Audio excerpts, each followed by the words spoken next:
Talking interviews, stories shared, chill hangouts, no time spared. From soulful whispers to a roaring sound, music unites on hallowed ground. Glick's house of music, a place to be for every heart, wild and free. Music's embrace, forever strong, a symphony of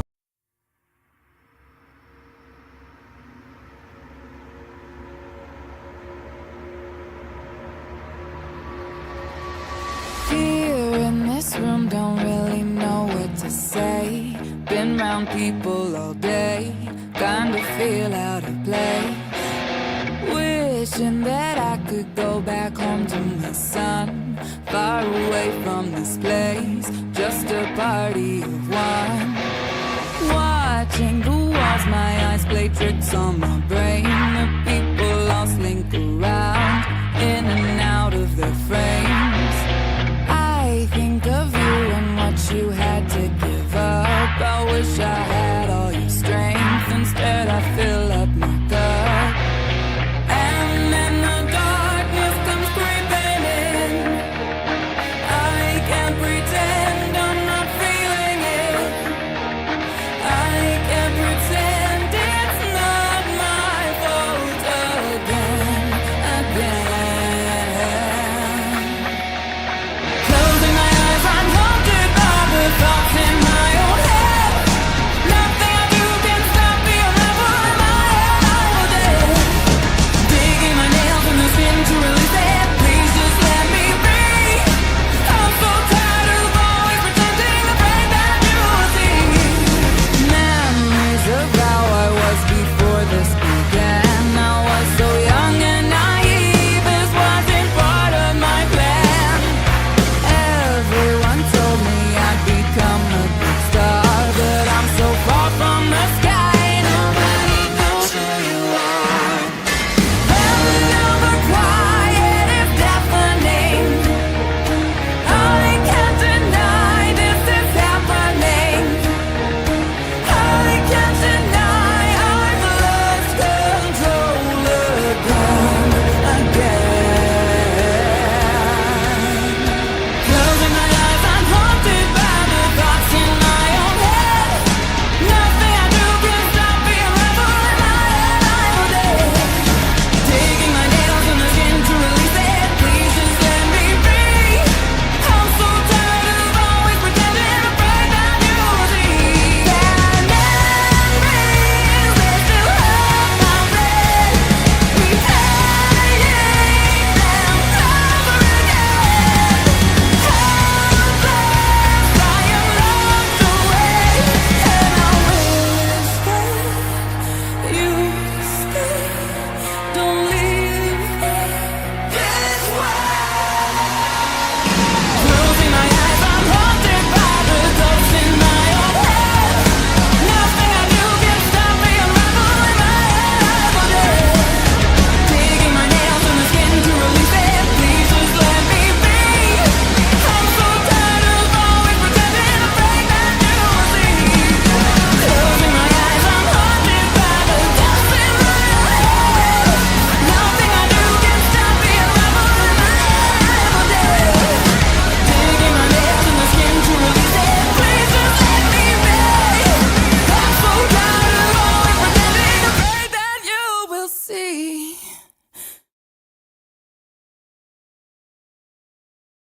Hell yeah. That's how you kick off the show, ladies and gentlemen. Oh, that's a good fucking song and a cool ass video. But welcome to Glick's House of Music. Happy Tuesday. Hopefully you guys are having a good week so far. If you're not already, go ahead and check us out right here on the Nonsensical Network. We got all kinds of shows for you. We are everywhere: Facebook, Instagram, X, and TikTok. Shows live Monday through Sunday on Facebook, YouTube, Twitch, and don't forget you can listen anytime, any place, wherever you listen to podcasts at, all at the Nonsensical Network, or simply go to bio.link/Nonsensical Network. You guys know the drill. Give us a follow. give us a like, give us a share if you be so kind. Don't forget to tell your granny. She's going to love us, especially on Saturdays. But without enough about me and enough about us, we're here for a reason tonight. We got a young lady joining us, Miss Harley Olivia. Hi. And the lion and tiger guy, not the one who got his head bit off. Here I am. Yes. Secret. What's going on, guys? Welcome. Thank you. Appreciate y'all being here. Yeah. Love the song, by the way. It was hard to pick a song to because I usually pick one or two songs. And I was like, what do I want to do? Obviously, I was going to do Haunted. I think that was my favorite one. Okay. but then there was Digging and that I really like. I was listening to you today at the gym, and You're Not Ready. And I was like, oh, which one do I want to? And you got some great covers on your YouTube channel as well. Yeah, I mean, Haunted is definitely the heavier of the bunch, and We got some new heavy ones coming up. yeah, like before doing my solo stuff, I was in metal and rock bands, so it's kind of like a throwback to my old ways, I guess.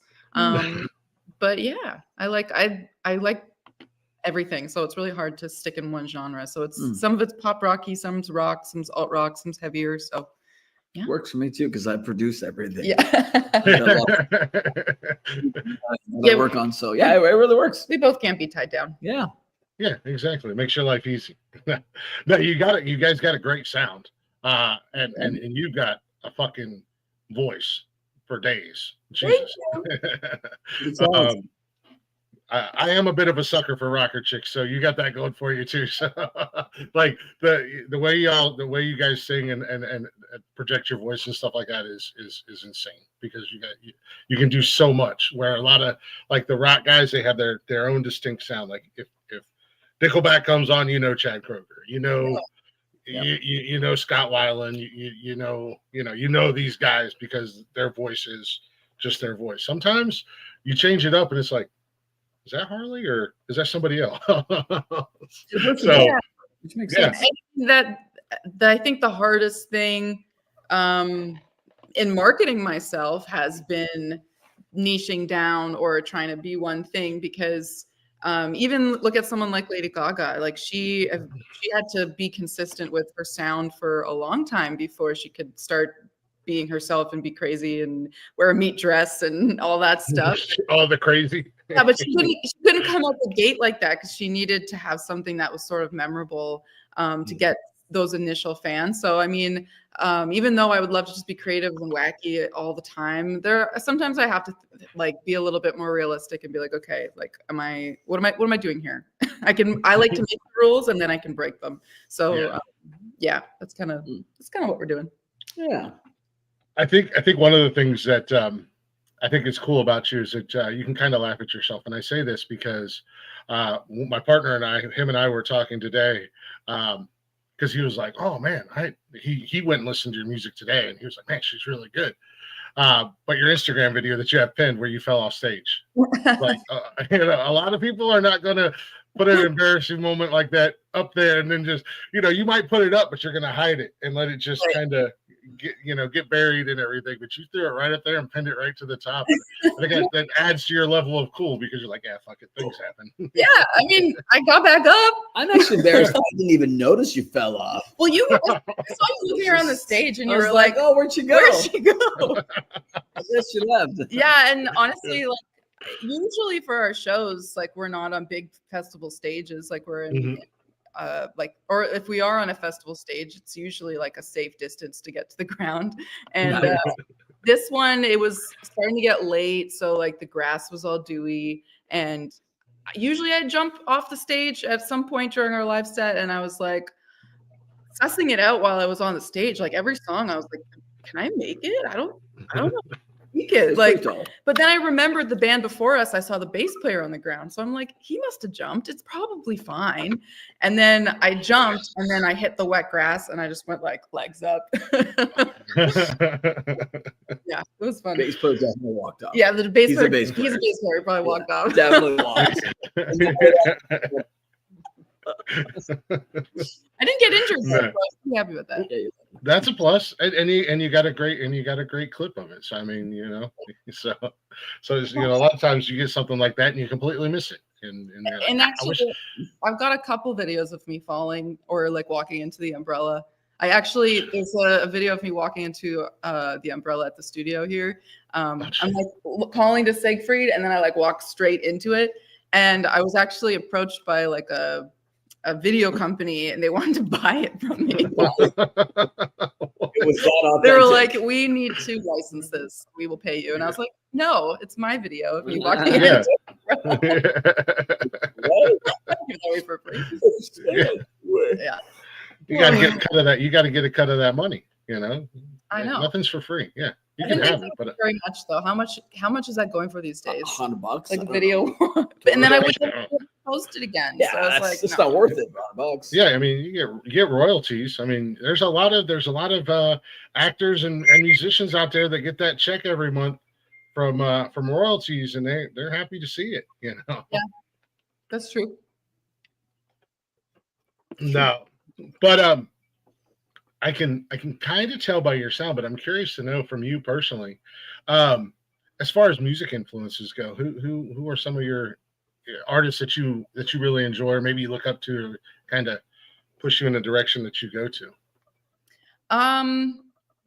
So I feel like the artists that we sound like are very different than the artists that we are really influenced by. Oh, big time. So it's always a fun question to answer because people are usually like, really? But I mean, I was an emo kid in high school. So, I mean, I was obsessed with My Chemical Romance. I was obsessed with Marilyn Manson back in the day. But I also love Lady Gaga. I love Mother. They're a really great Canadian band. Silver Sun Pickups, I think, are some of the best songwriters of our generation. Måneskin. And then I'm like a theater kid. So I love kind of like theatrical, like Rent. Oh, that's great. I loved Rent. I wanted to be Mimi Marquez so bad. So yeah, I mean, that's my influences. And then Siegfried's got his own. I'm a little more well-versed and maybe a little older, but I've been around for a little while. But I absolutely love the Carpenters, and that's not even a joke. Yeah. One of my all-time favorite bands. But I like, Sunny Day Real Estate and Knapsack and Dashboard back in the day, and Further Seems Forever, and Face to Face, and Green Day, and Oh, and John Tucker says Lee other Aaron. stuff. I get that all the time. Yeah, you do get that quite I get so many people coming up to me at shows being like, Lee Aaron. But none of it's intentional by any means. No, but I listened to Lee Aaron back in the day. Now that I get that association, I've obviously listened to her music, and I see it because we love that. I mean, I do love like Paramore and Lizzie Hale, Hailstorm, and everything too. But I grew up as an 80s kid, like with like top 40 radio, like Casey Kasem. Oh, yeah. And then having older siblings, I grew up listening to like hair metal that they loved. Oh yeah. So, Twisted Sister. You never grew out of it. Well, no, I had a mullet at one point too. So. Some of us don't. I'm with you. I still got long hair. I just had to have a different style to keep it long. Business in the front, the party in the back for a little while when I was into hair metal in the late 80s, but then when Nirvana and all that kind of took over, we all kind of changed our look a little bit, It was not that cool.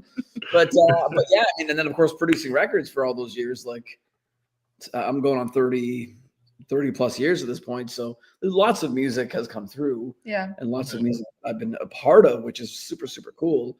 And if I wasn't so well versed at a young age, that's probably why I took that role on, Yep. Yeah. More music nerds. We soak up everything that we listen to. Yeah. I'm with you guys. I say it all the time. I'm a big old music slut. I love it all. I listen to sometimes I'm listening to something. Somebody will look at me and go, "You like that?" I'm like, "Yeah." Oh, I wouldn't have guessed it. Like you said, Paramore. I will jam out to some Paramore. Yeah. I don't care. I like it. Yeah, we really like the early Paramore albums. I mean, I still Every album of theirs has like really great songs on it. It does. I think Riot is one of my favorite records, though. So yeah, I think it's probably it's probably going to go down as probably one of my all-time. It might be, in my opinion, one of their best ones. But I still enjoy the music and still listen. Even like Avril Lavigne. Yeah, I know I probably shouldn't like Avril Lavigne, but Avril's with Travis Barker was pretty cool, actually. Yeah, I like that, and of course he drums on everything. And I mean, I'm not rushing out to buy an Avril Lavigne album or anything anytime soon, or like go to see her. Well, I probably would go see her in concert. Depending on who all was with her. Yeah, depending upon who all was there, I think I probably would actually go see her in concert. She's fun. She looks like she puts on a fun show. Totally, so, I agree. She's gonna be what, in her mid 40s now, early 40s, and she's aging backwards. That's amazing. She really is. It's wild to see her now compared to when she was younger. But I ain't mad at her. Good on her. Do your thing. Yeah. But I listened to. I grew up like you, 80s, 90s. I grew up listening to all that stuff, and I still listen to it because it's hard to find. It's hard to find really good music today. You gotta. I dive into the local and the up and coming bands. That's all I listen to anymore. I don't listen to mainstream radio anymore. That's awesome. That's also really nice about Spotify and playlists, because if you're listening to something and then there's like a recommended afterwards, you even when I listen to like a Carpenter's playlist and it goes on while I'm in the shop soldering, and then all of a sudden all this other weird 70s and 80s shit starts popping up, and I'm like, I remember the song, or maybe I don't know it. When you reach the end of the Carpenters repertoire, it's quite a repertoire. But it's a few hours sometimes working away, and then I do actually hit the end of it, and then like David Foster and shit starts coming on. Oh my god! And I'm like, I reached the end of the tabs on my browser. Isn't that wild? Yeah, I didn't think that was. It's possible. What's the possible? 99? I don't know. It was like you've reached the end. I was like, you've exceeded the limit.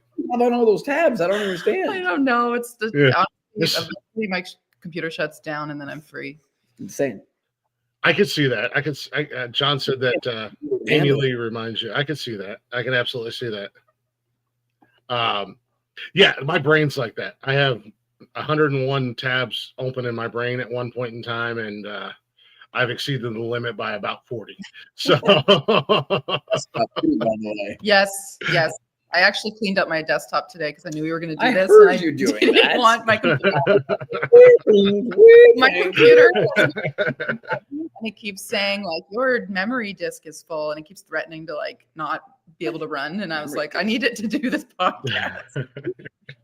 Every few shows I get that warning on my laptop because I have so much music and old shows that I download the audio and stuff like that. I'm like, here's what really bothers me about laptops right now is they're cranking out all these Macs with really, really small drives as base systems, and you can't change the drive size. So if you didn't decide from the get-go that you wanted a 2 terabyte, well, then you're shit out of luck. And a 2 terabyte like Mac drive in a laptop would cost you like an extra $1,500. Oh my god! Or $2,000. Yeah, you got to get you got to go get an exterior. Somebody asked me that a couple weeks ago. What's your memory on your exterior? And I'm like, what's an exterior drive? And they're like, oh my god, handy. If you're traveling and you want just your laptop and you forget you drive it home, you're like, oh fuck, it's on the external drive. Yeah, So it's because shit. Like I had bigger drives like 10 years ago on my laptop than anything I would have now. It's stupid. And the files are bigger than ever. Anyway, I'm going to start. What grinds your gears? Really wipe my entire face. Yes.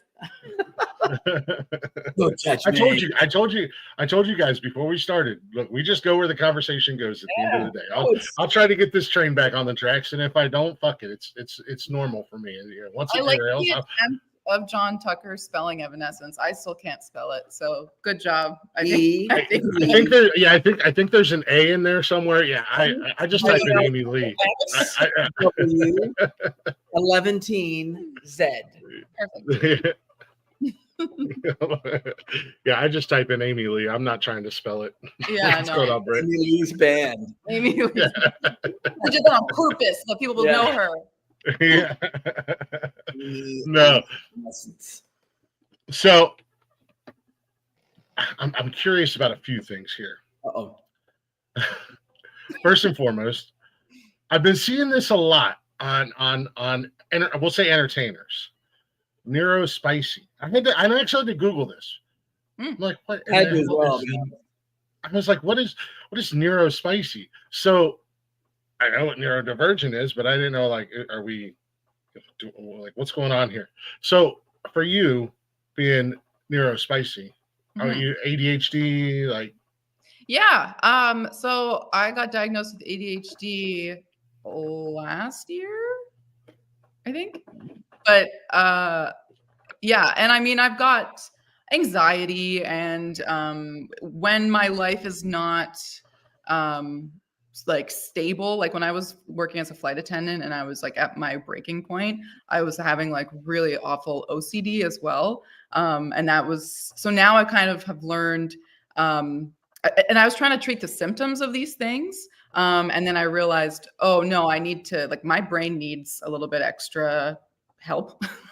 And so instead of trying to treat the symptoms of it, I am now trying to, like, eat healthy, exercise, take care of my brain and get enough sleep, take breaks from my phone, try not to burn myself out every week, and try to take care of myself so that my symptoms aren't as bad. And it's been helping so far. But yeah, definitely ADHD is the main thing. And I kind of, I get a lot of questions about the neurospicy term. And I think I love it because it's like, it's a beacon for people who know what it means. And then for everyone else, they're kind of like, well, they either think it's something to do with OnlyFans, or or they're like, because they see they're like, what is that?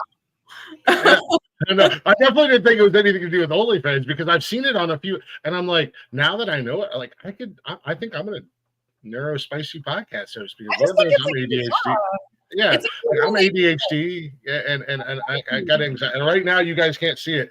My leg's going 100 miles an hour. I'm actually got my hand on it because I anxiety and all that fun stuff. But that's where I spend a lot of time at the gym, and Lord knows I don't sleep, because it's like, oh, I'm tired. Come back here, lay down, and turn everything off, and put my phone down, and then my brain's like, hey, guess what? Let's think about all the things that we shouldn't be thinking about right now, and stay awake and stare at a ceiling. I know, that's the worst. Sleeping is so hard. Like, he falls asleep instantly, and I'm like, I fall asleep instantly, but then I wake up at like 2 a.m. and I like go back to work for an hour or two, and the cat comes and follows me, and that's probably, I'm literally falling asleep out of sheer exhaustion. Oh yeah, I can do that. I can fall asleep, but then I'm awake, and then I'm staring. Once I fall asleep, But then I think as I get older, my OCD is starting to get worse, where like certain things, like numbers, have to be even for me. So I'm gonna add that to my bio. Neurospicy podcast. Yeah. Even when I walk on a sidewalk, I have to actually walk on all the cracks and things. I do the opposite. You want to break your mother's back? No. It's not even about the saying. It's literally about, or you don't love your mom. The truth comes out. The truth comes out. And there's always something I'm like either avoiding or not avoiding when I walk. It's weird too. Yeah. I don't know. Yeah, and I just play little games, or like trace shit with your eyeballs, like trace the rims or laptop, or like objects. I have little, like, what do they call those? So there's, with OCD, there's obsessions, and then there's like the rituals that you do to sort of like quell the obsession.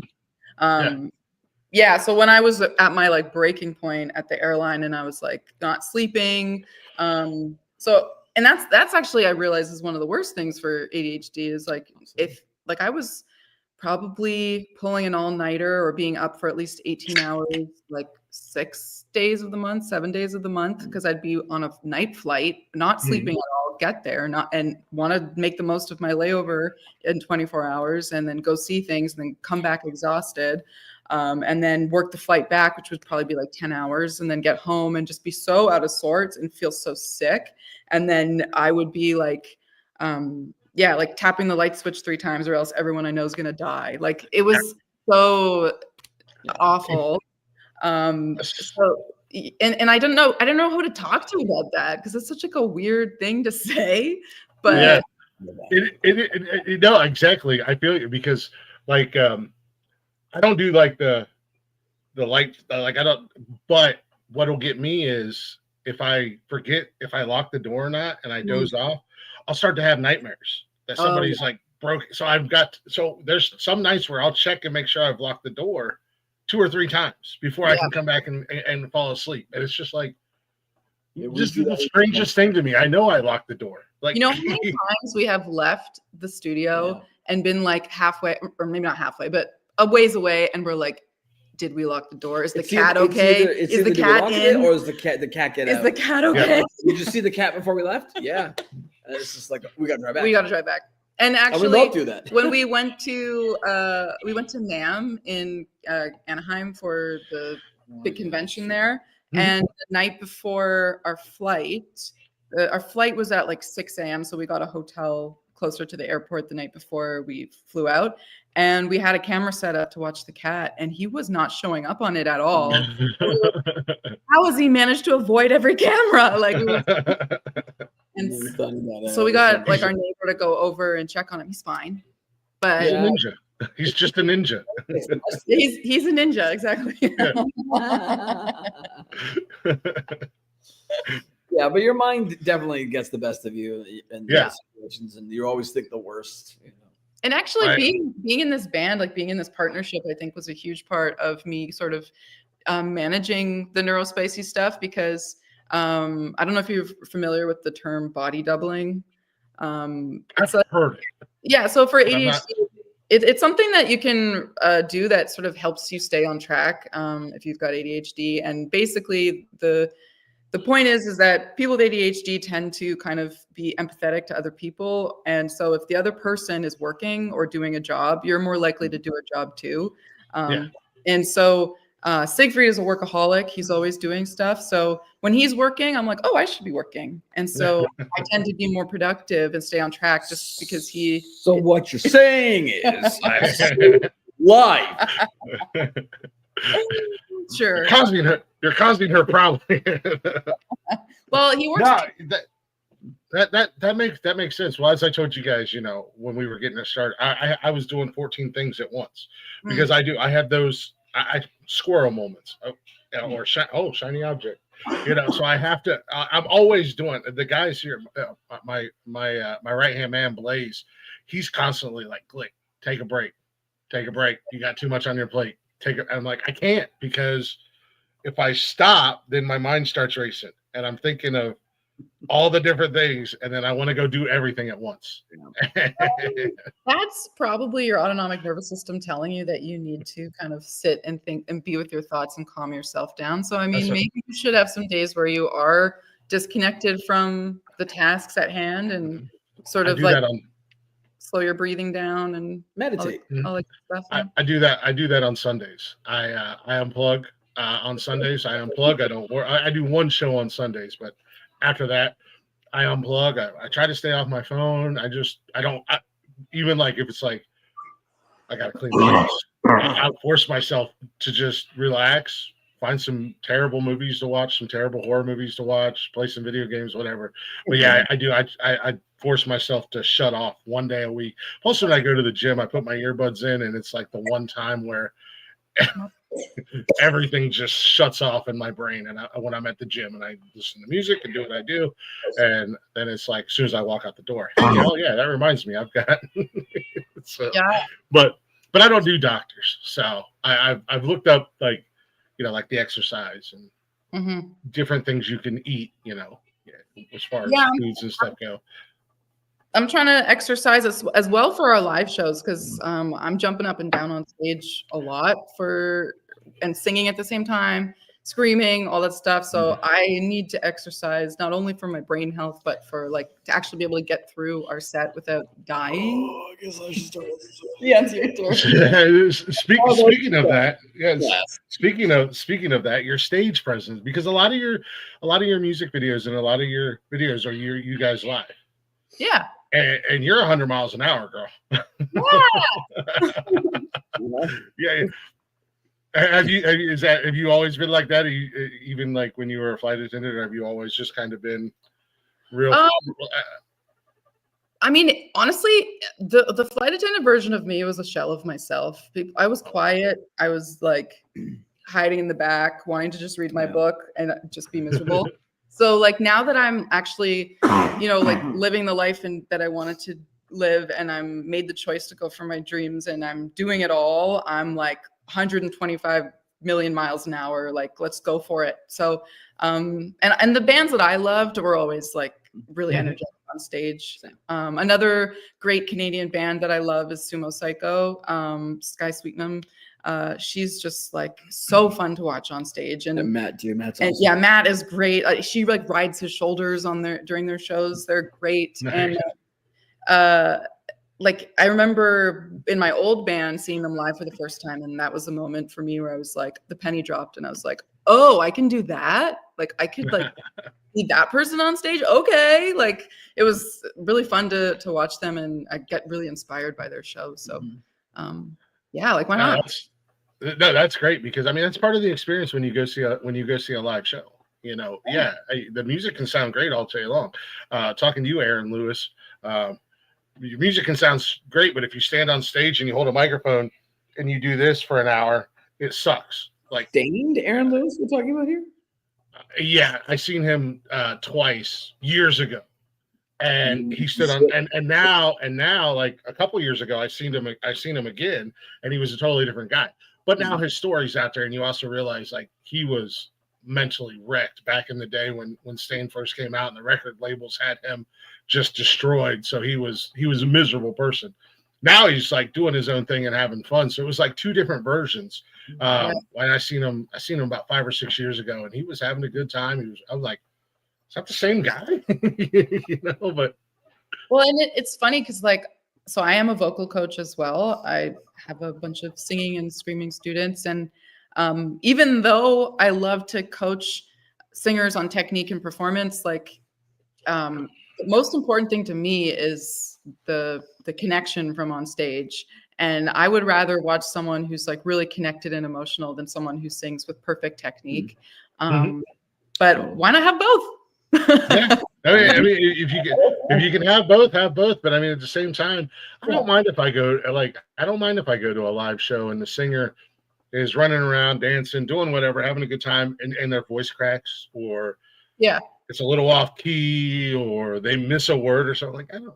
Okay, if I want to hear perfection, he's running around like a maniac. Yeah, Pink is insane. Oh my gosh, people Pink is stomach to like prepare for shows. Maybe that's what you need to do. I'll stand on your You're not standing on it. No, you don't want that. I'll stand on your stomach. No. Yeah, no. Like if I want to hear the perfect everything in key and all that, I'll buy the album. I've probably already bought the album. Yeah. You know what I mean? So live has to be a little bit different. Yeah, and actually, like I was like, sometimes for fun, we'll like put on a live concert of like a festival or something, and just like watch bands. And we watched Måneskin. I think they did like it was a Glastonbury or something.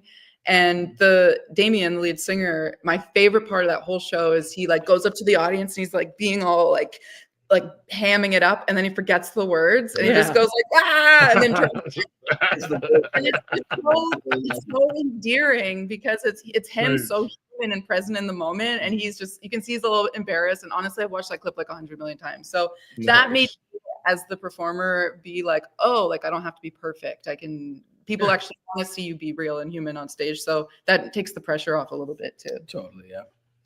As fans, that adds to the experience. Because you're like, holy shit, because you see this person on music videos, or you hear him on the radio, or whatever, and sometimes people forget that you guys are normal human beings as well. So we get to see that real side of you, and it's just like, oh, she's just like me. I thought I wouldn't accept a teleprompter on stage at this point.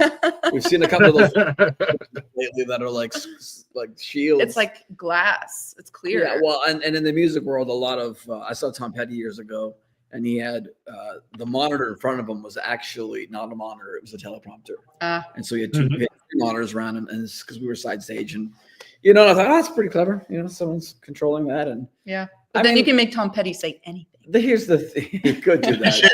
But even when you've got a massive repertoire of songs, I get it. Yeah. People don't want to hear you forget lyrics Right. to like half the songs. Because then if you're doing one of the hits and you screw up the lyrics, it's like, oh, come on, man. Like, this is what I'm here to see. Yeah. So I get it at that level if you're like, but I think for right now it's still fun. Yeah. I'm actually surprised. Like, I think it's because we've been rehearsing so much as of late that I actually get most of the backup vocals. But for the longest time, I was like, I would mix them up from verse to verse, and But now it's like muscle memory, though, right? Like, yeah, for sure. And rehearsing, of course, is very important. We could always rehearse more. Yeah, we probably should. Yeah, we're gonna have to. We got a block of shows coming up. Yeah, in June. And well, July, in the summertime, your shows kind of become your rehearsals. They are. We have in June we have a show every single weekend, so it's gonna be like a rehearsal. But we should rehearse before that first one. We definitely need to. Just wing it. Just wing it. Fuck it. Whatever happens, happens. In the 90s, like we would rehearse maybe once a week tops, and we go through the set once, and then we're like, yeah, good. If it was a new song, we might work on it, but otherwise we'd be like, yeah, cool, we're ready to go. Like, I don't know. I mean, I wasn't really one to sit there and hammer out like, let's work on that verse 50 times over and over. Like, well, I think there's like, I have to rehearse my songs so that for my words and like knowing the lyrics and knowing where to breathe. And I basically coach myself through my own music. Like I coach my students. So I'm making sure that what I'm bringing to the table for our rehearsal is my best. And then at least then for our actual band rehearsal, it's not me trying to work out parts. It's us like trying to just like gel together and have fun and see what could happen in the live show. And if Siegfried messes up a guitar part, then we do it again. Get your shit together, man. Come on. Usually it's me forgetting words. Yeah. I remember seeing All Time Low a bunch of years ago, and I don't think any of those guys play anything in that band. They might, but I'm not sure. Well, they're too busy like catching panties that are being thrown at them. And really, not really doing much of anything else. Like, okay. All right. But I thought, you know what? Who cares? It's fun to watch. Like, yeah, I didn't really care. Yeah, a live show is as much of a visual performance as it is sonic. So whatever. I mean, to be honest, maybe that's the 80s like top 40 hair metal dude coming out of me too, because I like produced things, but I also like really raw, grungy punk rock stuff too. So yeah. But I mean, in the end, when I'm watching a band, I don't care what it is. If they're trying to be the Sex Pistols and they're spitting on the audience, or if they're catching underwear and it's all backing tracks, am I entertained? Yeah. I suppose that's all that matters in the end. Did I go home and singing their songs and humming them and have a good time? Right? Yeah. Yeah. Yeah, I mean I think like I said, I think ultimately when you go to a live show, and this has always been for me, like I'm not the biggest Kiss fan in the world. I like some of their music. Sure. I'm also nice. Of course she's wearing a Kiss shirt. Of course she's wearing a Kiss shirt. I like disco Kiss and I like no makeup Kiss. I don't know, I'm weird like that. I like some of their music, but not the biggest fan. But I got to see them several years ago when they did their Psycho Circus tour. Oh my fucking God, did these guys put on a show? There's lasers, there's explosions, there's monsters, there's just so I'm like, are they even singing at this point? There's so much going on. And my buddy that I went with, he was a huge Kiss fan. 2009 when it was kind of like that whole thing too. And it was all fire and explosions. And I wasn't close enough to really tell if it was real, but I didn't give a shit. I was like, holy fuck, this is awesome. Yeah, like my buddy's like, aren't you glad you came? Because I was like, when he was like, hey man, I got this extra ticket. You want to go see Kiss? I was like, I could think of like 1,000 other things I'd rather do than go see Kiss. But it's a once in a lifetime shot. At this point in time, you might only ever see them as avatars. Exactly. Or like a tribute. Because that's what they're planning on doing, right? So yeah, I know. Well, supposedly, I guess they quote unquote, they didn't sell the rights, but the band is still going to be on tour because they have new guys that are going to be filling in while the other guys stay retired, while Gene and the guys stay retired, but Kiss is still going to be doing a thing out in Vegas or something like that. Traveling fair or something. It's Crazy. It's so weird. Oh, whatever. Just another way for Gene to make money, because you know that dude's going to sell anything and everything. Figured out some Well, and I get it. I get not wanting to give anything up like that. Like, I don't know if you saw, like, Black Flag last week came out with, like, the new lineup, and it's, like, the original dude from Black Flag and, like, 3 children. They're literally, like, teenage, or looks like 3 teenagers. And I'm like, is that even Black Flag anymore? Like, at this point? Yeah. But I also get the guy doesn't want to give it up. Somebody else is doing, I think like one of the last remaining Beach Boys is doing that. Yeah, and there's somebody that, 2 of them. then you have the Jason Bonham experience or something like that, and it's just like it's not the band. It's just you and a bunch of other people. People don't want to let go, and maybe it is their livelihood, maybe financially it's all they have in their life, and they're in their 70s or whatever the fuck, So yeah, it's until we get to that stage of our lives, we can't really have an opinion. Yeah, we'll report back. We'll report back. I would probably fucking gonna be the Harley Olivia experience, and it'll be me and a cat. I'll have you back on the show when you've reached that point. You won't even be in the bed anymore. It'll just be me. Yeah, I'll be off somewhere, and you'll be just you and a bunch of cats. Me and a bunch of cats. I love it. We're cat people, in case you didn't know. Yeah, we love cats. I mean, there's nothing wrong with that. Actually, my dog even says I'm a cat lady. There, crazy cat lady. We all have to have goals. Yeah, I mean, pets in general, I think, are pretty awesome. All animals are pretty awesome. I actually watched this TikTok yesterday about this cat dying, and I came upstairs. I was bawling my eyes out. I was like, I'm not ready for him to go. And I started crying. I was like, I can't deal with this right now. Oh. Yes, I would love you if you're an earthworm. Go away. I don't know why you're crying. Just go away. Oh God, yeah, I don't normally do that, but yesterday that got me. The TikTok got me. It happens. It happens sometimes.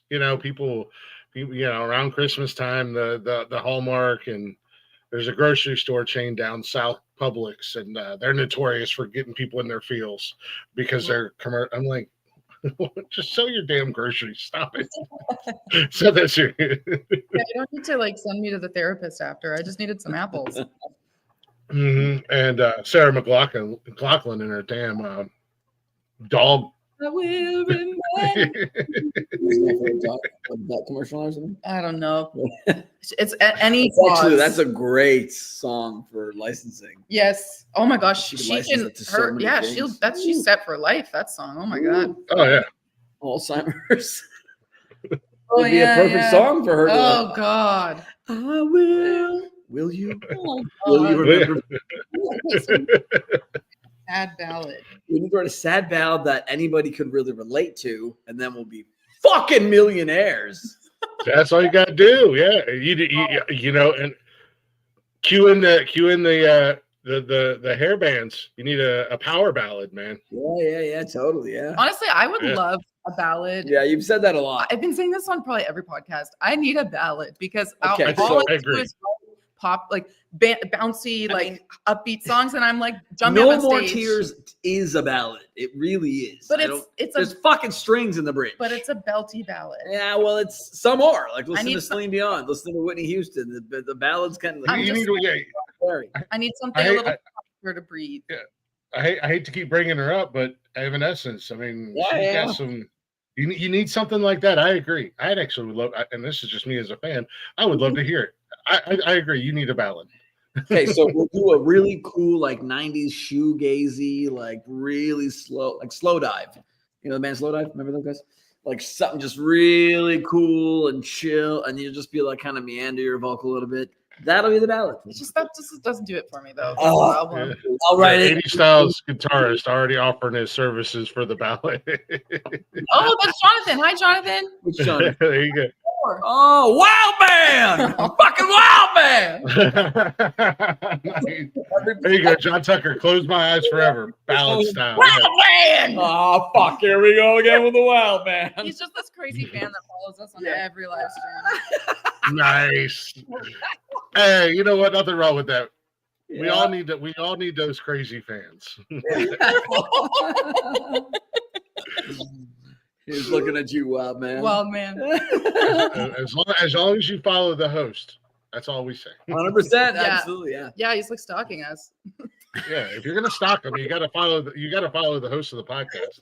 It's not just in the live stream. Well, that's not creepy or anything. Not just in your live stream. I should clarify, he's a friend of ours. He was actually one of my students when I was teaching at a recording college last year. And actually, he's one of my vocal students. So he's become a dear friend. I actually do coach him. A dear friend and great colleague. Yeah, he's awesome. Are you guys reading that? Or are you in danger? Blink twice if you're in danger. We like him. He's nice. Is Jonathan back there in that dark room behind you? Is he holding you hostage? That sounded very prepared, guys. He's a good person. Yeah, he's really nice.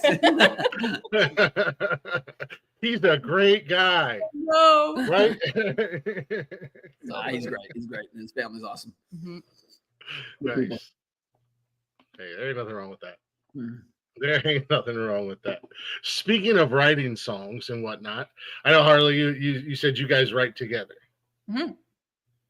We do. So when you're writing a song, do you guys write from experience? Because I know you do you kind of focus a lot on mental health and stuff like that, which is great because Lord knows we've all been through some shit, and music is therapy at the end of the day. Because I'm one of those guys that'll be feeling some sort of way and decide to go jump in my car and go for a drive and put the windows down and crank the music up at 100 miles an hour.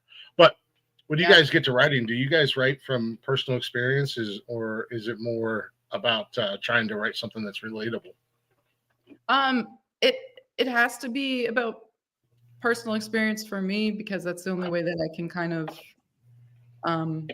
tap into whatever it is I'm writing about. I mean, of course, I've heard of like different writing exercises, and then maybe in the past with old bands that like maybe I'd watch a movie or read like a newspaper clipping of something that spoke to me, and then do like a writing exercise of like try and write it from that perspective. Like there's so many things you can do where you can still connect to it. But this, I want to do more of that. Personally, and I mean, even look at Billy Talent, like River Below. Like I doubt that Ben is actually wanting to blow everybody up. I'm sure he was inspired by a story, and that's why he was able to write as like the lunatic. But no, I think so far I've mostly been writing from personal experience, because I had so much to say, especially after working a job for 10 years that I was feeling the worst I've felt in my mental health in a while. I needed to sort of get that out on paper. And then before I started this band as well, like lots of toxic relationships thrown in there. So I always joke with Siegfried, I'm like, I'm sorry, we're writing another song about my ex-boyfriend. About my ex. Yeah. But yeah, so we need to like, but that's the thing, right? Like you write what you know, and I never want to write something that's gonna like hurt anybody or that anybody's gonna know what I'm saying. But for me, it's therapeutic. Okay, he wants to hurt people. I would like to do that. I feel that I've been there before, and then I remember I'm a podcast host and I have a microphone, so I can say whatever the fuck I want whenever I want, and if you don't like it, don't listen. So, and if you think it's about you, it's probably about you. So. Yeah, and honestly, like there's probably been times where maybe someone thought it was about them and it wasn't. So it's definitely therapeutic. I've been there before too. Yeah, it's like, but it's super therapeutic. And one of my favorite, like, when people ask me about songwriting and how they can get started is my favorite thing to do is like when I'm really emotional, like just say I'm mad about something or hurt, or I don't know, I saw TikTok and made me cry. Whatever I'm feeling in that moment, I just like open the notes app on my phone and I just start writing exactly the thoughts that are coming into my brain. I write them all down so that they're real and genuine and they're exactly what I'm feeling in the moment. They're not fake. They're totally, totally real. And then I forget about it. And then when I write a song, I open up my notes app and I'll see like these like true feelings, and then whatever chord patterns or whatever things are going with the way that Siegfried's writing the music, maybe one of those little things that I wrote clicks and I'm like, that makes me feel that. And then it kind of all comes together. I tried that too once, and then all I got was like toilet paper, lemons, paper towel. So how's the new how's the new cat song coming along since you watched the TikTok video that made you cry? Oh my god. I mean, we do have a song about dogs coming out at some point. We have a joke song that we wrote and we're like, we have to release it because it's gonna go viral. It's so good. How it goes? Yes, but we're not singing it because it's not gonna be perfect, and we need it to be perfect when it releases. I mean, Glick's House of Music is the home of exclusives. I get all kinds of exclusives. I actually, this is how ADHD I am. I have the lyrics written on a cardboard box from Amazon because that's when the emotion hit me or Where whatever. is this cardboard box? It was. So I have this. I took a picture of it, and now it's in my app on my phone. So I have to Google cardboard box in order to find it. Because I'm. Mine's all because I'm old. I actually have a notebook here that's just full of shit, and it's things you'll never look at again. It's random show ideas or shit that pops. Like I'll be doing a show and I'm like, I don't want to forget this. I have said a million times, this notebook, I have somebody in charge of when I die. This notebook or any other notebooks like it need to be burned immediately. Not because there's anything bad in them, but if anybody ever reads them or looks at them, they're going to think I was an absolute lunatic because it's just. No wonder he died. Yeah. Well, it's surprising he made it this long because it's just shorthand. Only I understand it, like. Honestly, I have like probably 200 notebooks and they're all half used and then they get discarded. But I also used to write down my dreams every morning. Let me tell you, my mom told me one time she like read through it. She was like, "What's going on with you?" I don't know. She told me she saw it. She opened it once, and she was like, "What happened?" And then she was like, "Oh," and then I think I rode like a T-Rex or something home, and she was like, "Oh, it's a dream diary." Yeah, it took the T-Rex to realize it was not. I have a journal that is buried deep within the depths where nobody will ever know or find it, because if anybody ever looks at it, because sometimes I'm just going through shit and I just gotta, whatever's in my head, I just gotta write it down, because I can't come out and say everything I want to say, so I just have to sometimes write shit down, and I think I've lost it at this point, which is a good thing and a bad thing. I'll find it again. Yeah, when I'm on my deathbed, I'm gonna be like, I need wheeled over to this, this shelf over here real quick. And, yeah, you're like, you can't move because now you don't know where it is in the house. Yeah, no. But yeah, no, I got this notebook, and like I said, it looks like the ramblings of a madman, but it's just those shorthand notes so I don't forget stuff or ideas or whatever, like you said, and it's not good by any means. It's like, ooh, we let him out in society? Okay. I think that would make a killer song. What, my notebook? Yeah. Or yeah, I see what you're doing. I see what you're doing. Yeah. It might be an album at this point in time. Speaking of John asking the chat and Chatter's Box, you guys that are watching, you guys are welcome to ask questions. I'll throw them up here, and if they want to answer them, they can. If they don't, well, then they don't have to. But he said, would you guys ever consider recording a song written by somebody else? I mean, we've done like covers. So we have done that. But like, does he mean like someone else writes for us? Like an original for you guys? It would have to. I'm assuming. Yeah, I mean, it would have to Yeah, it would have to be kind of a genuine connection to the song and the material for sure. But yeah, I'm not opposed to it. Yeah, it hasn't really presented itself in any way. I know there's a lot of artists that do, I mean, you go back to like Elvis days, like the producer was involved with actually getting music for Elvis, because Elvis didn't write any music, but then you've got the Beatles, which is the exact opposite of that. Yeah. So, but yeah, we are pretty staunch writers in our own right. So I don't know if that would be something we even like actively. I think co-writing would be something that we're probably more interested in, especially with others who maybe have a little bit of a profile. You know what I mean? Like actually seek out someone who's doing well, in the rock or the metal. Who's in our industry and in our niche and who we like. Yeah, and have like a co-writing session. Yeah, that'd be cool. Yeah, totally. Yeah, I came from a collaborative theater background, so we always said like if you're not open to other people's ideas, then you're essentially saying that you think you're the smartest person in the room. And I don't think either of us think that. We definitely are cool. If we're gonna collab, we're gonna collab. So I'm down for that. Yeah, I think the biggest reason we don't at this point is we're still pretty new. Yeah, we're still a newer band. And I think it comes down to finances and it comes down to rights. And we're still enjoying like writing with each other. Yeah. We haven't felt the need to reach out. Yeah, it hasn't presented itself But yet. we do have some artists in mind that we want to talk to. Yeah. That we think would be really fun. So stay tuned for that.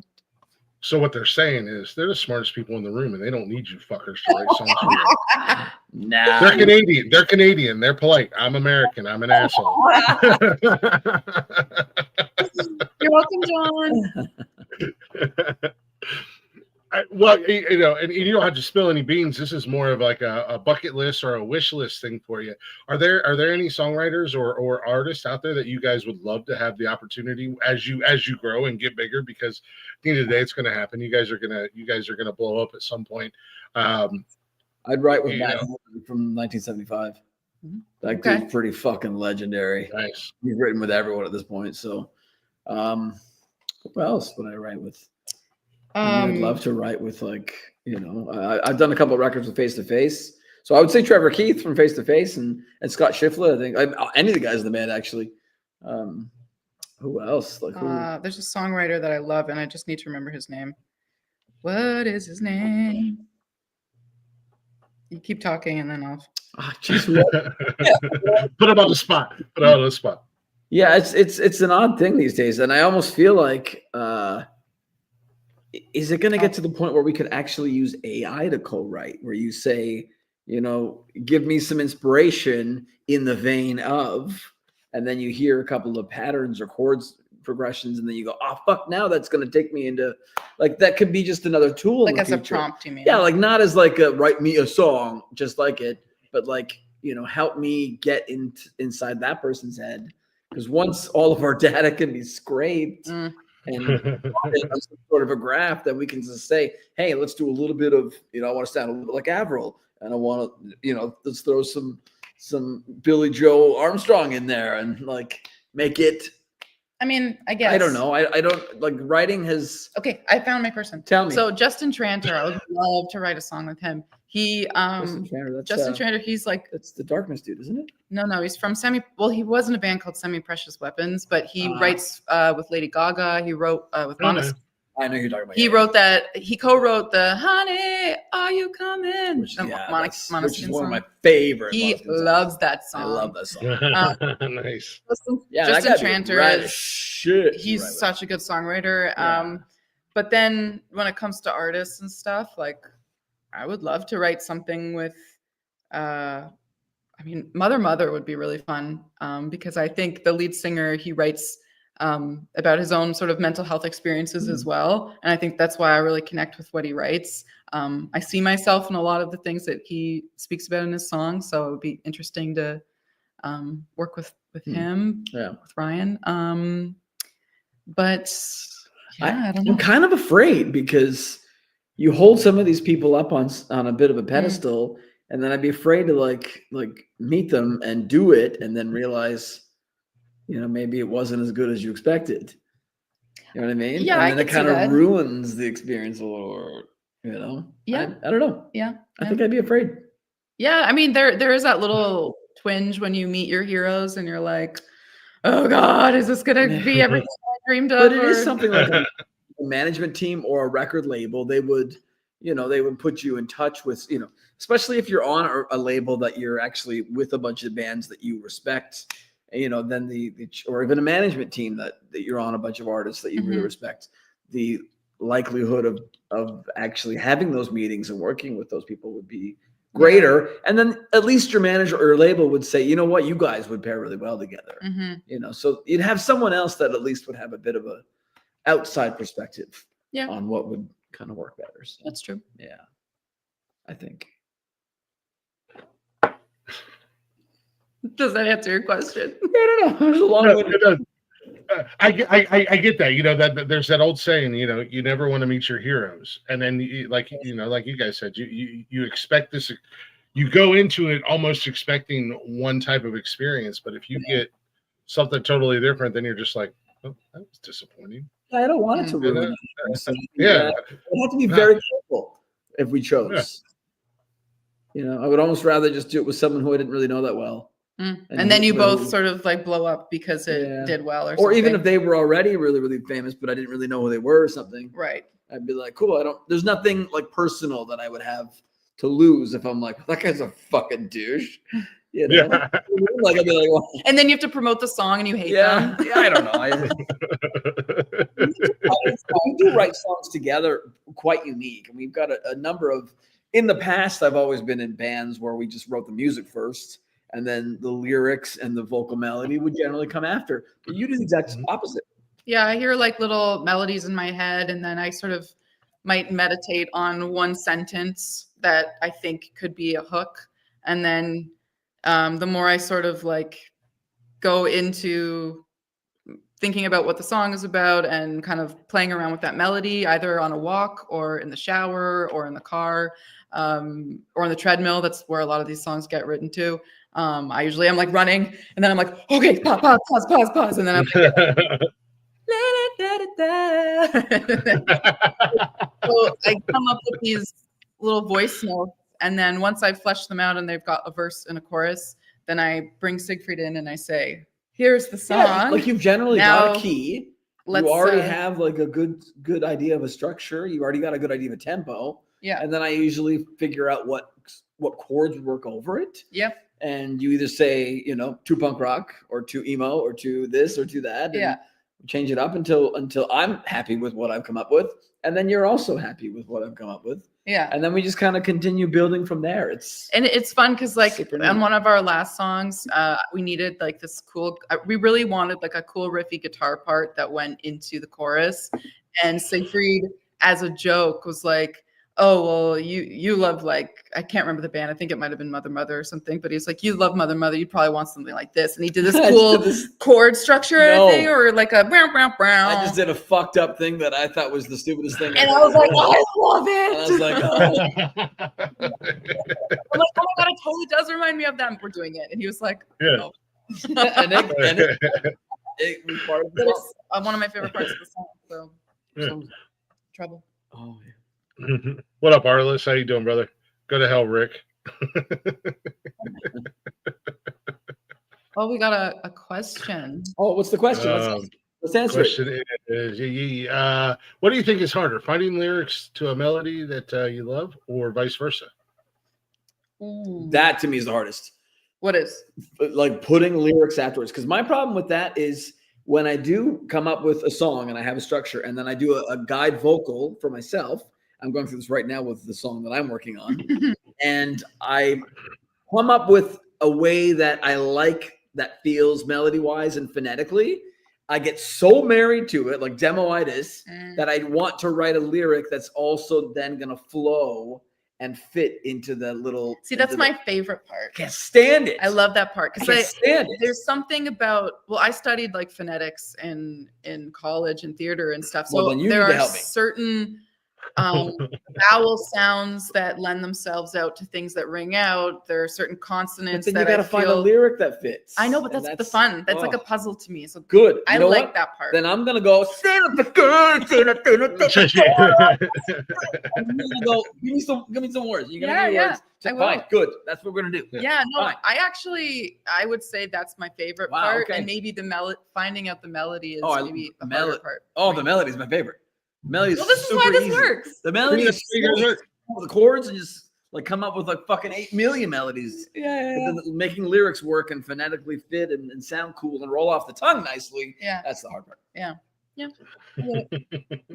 We're two halves of a brain.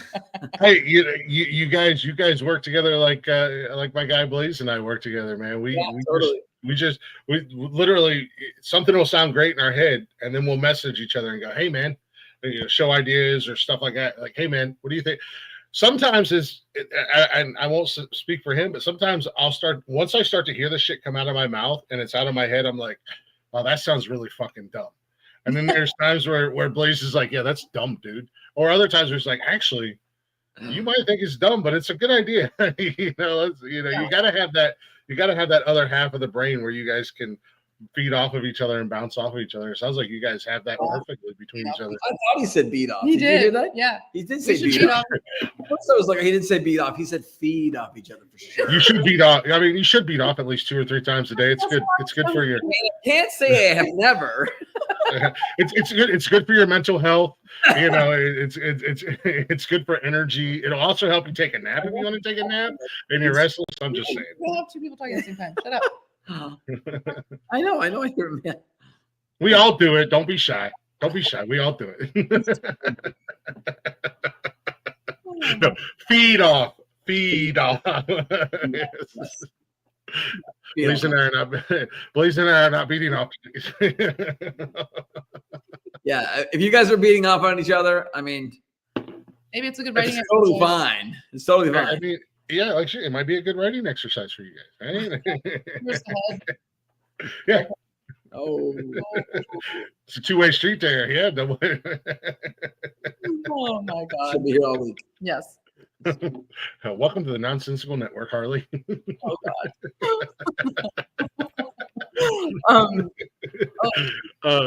Rick's on a roll here. I was Rick? doing the music. She's finding. Yeah. There we go. Hey, there's your. Let's say the melody comes easy. It's the words. I think I might be overstepping, but I know for me, a lot of ideas. I think it's that ADHD brain, man. When you said the lyrics are easy, because I mean, doing this random shit is easy for me. Some people are like, we don't know how you do it. Like, and it's like, some people are like, how do you do a 2-hour show? Well, it's fucking easy. 2-hour show is a walk in the park. You should see me on Saturday nights when we do 6 hours. They're like, whoa, how do you do 6 hours? I'm like, Oh 6 hours. it's, Is a lot. That's yeah, it's a lot, but it's not that hard because it's just, boom, squirrel. Hey, let's talk about this. I used to teach 3-hour classes, and they, even though it was relatively worked out in terms of the content, it would go by fast. 3 hours would go by pretty quick.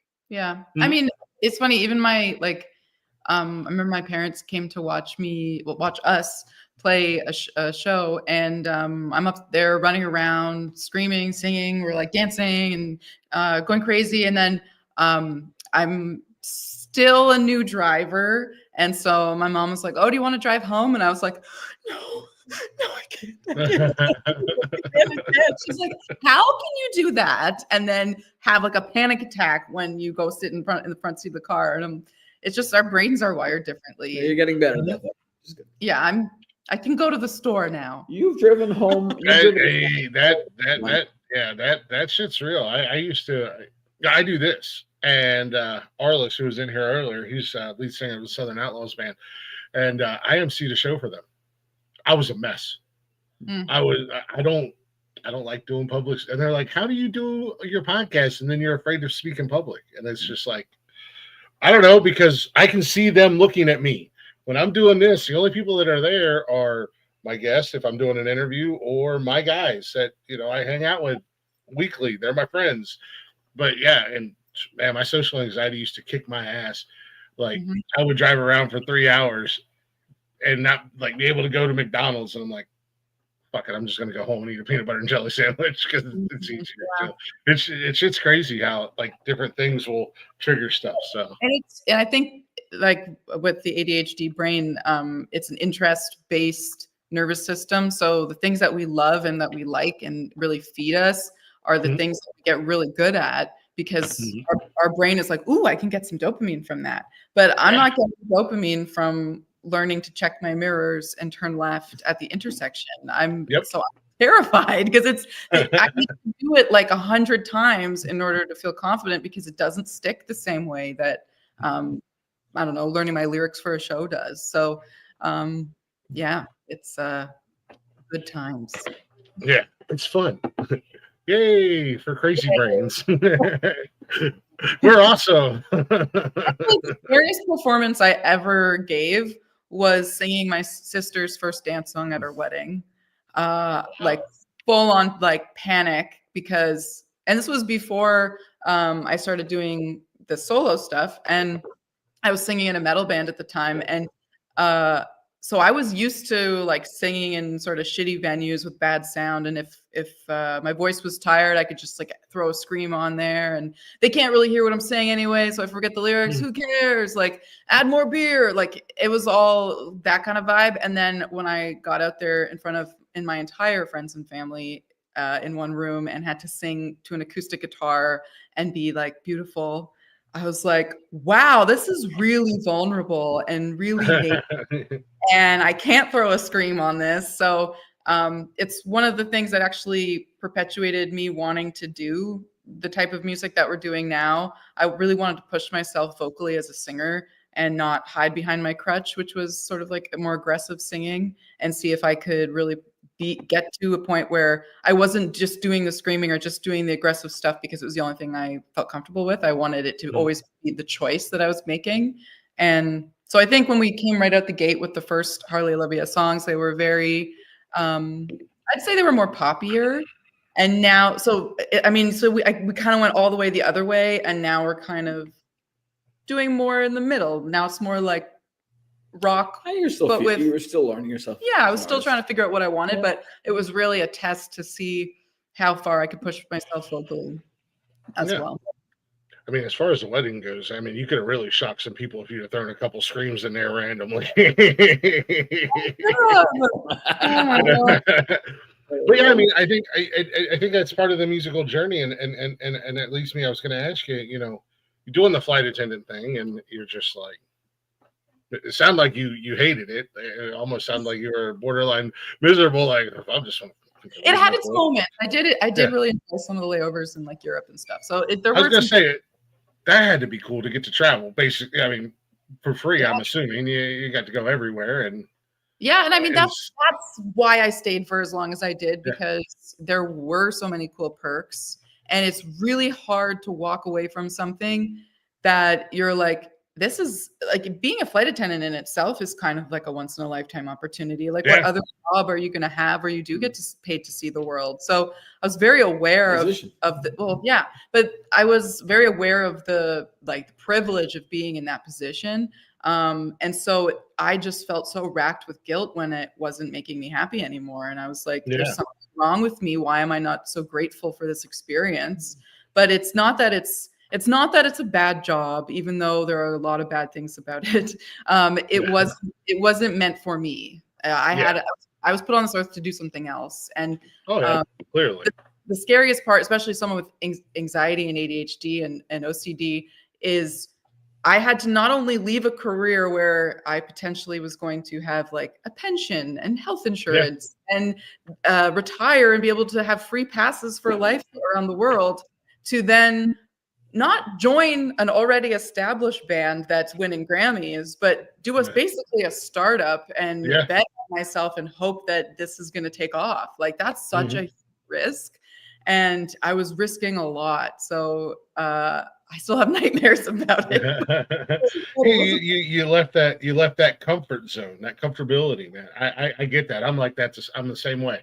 I'll get into a job and I'm like, cool. I'm good. I'm comfortable.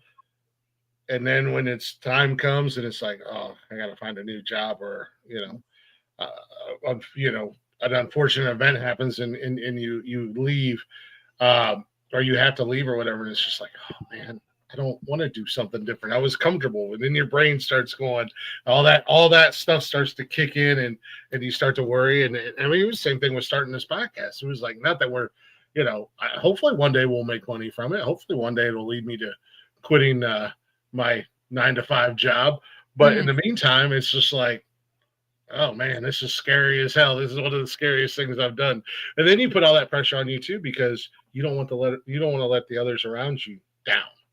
Whether it's your fault or not, you're going to feel like it's your fault if it doesn't work out. And you're like, oh shit, I just screwed this up for everybody else around me. My bad. And it's funny you say the term, like, what if it doesn't work out? Because that's the name of one of our new songs is What If It Doesn't Work Out?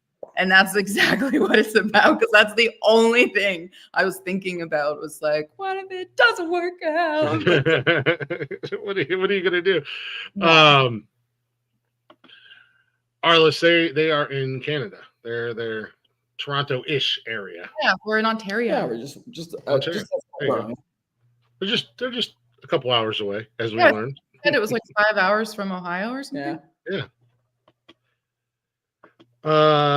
Let's see what's going on. Let me check up. Yeah. Thanks for reminding me, Arliss. I'll be better next time, though, if there is a next time. Arliss said, Glick, you're only emceeing for a multi-award winning Grammy nominated artist. No pressure at all. Yeah. Thanks for not telling me the day of. Gotta fly, heed my words. These two are going to be the next huge Canadian artists. They appeal to many people. I'm 56 years old, metalhead from the 80s, and they hooked me. I agree with you. I have no doubt in my mind. Well, thank you for what up, Sarge? But so how long ago? It sounds like you've been into music a good. I'm assuming a good chunk of your life. Have you something that you've wanted to do or something like that? About how long have you been in the music? Like, how long ago did you start doing music and was like, I'm done doing the flight attendant thing, and now I'm going to pursue music?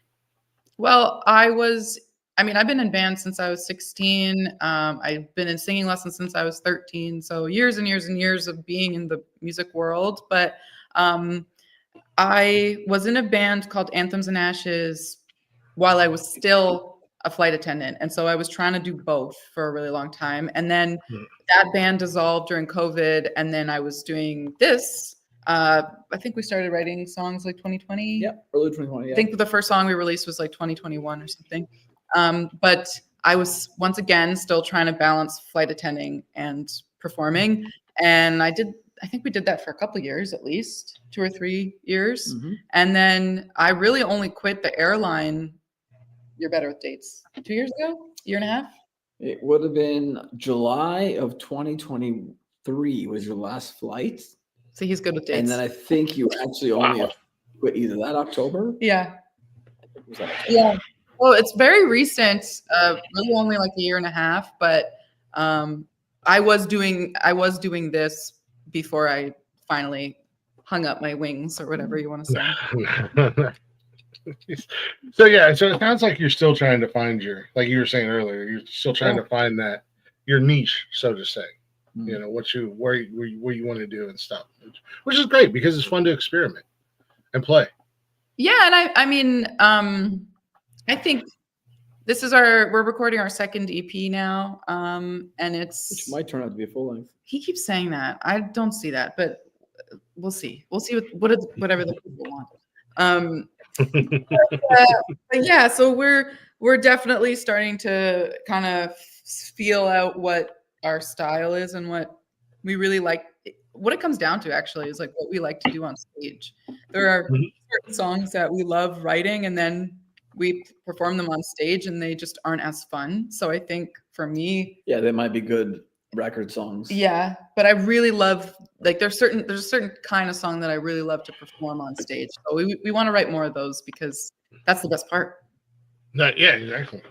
It sounds like, and not only that, but from looking at your social media and stuff like that, you love to be on stage. Yeah.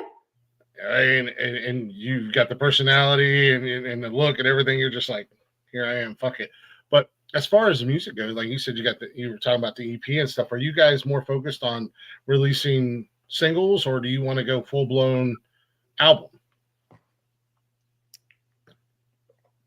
I mean, I'm old, so I'm always going to say album.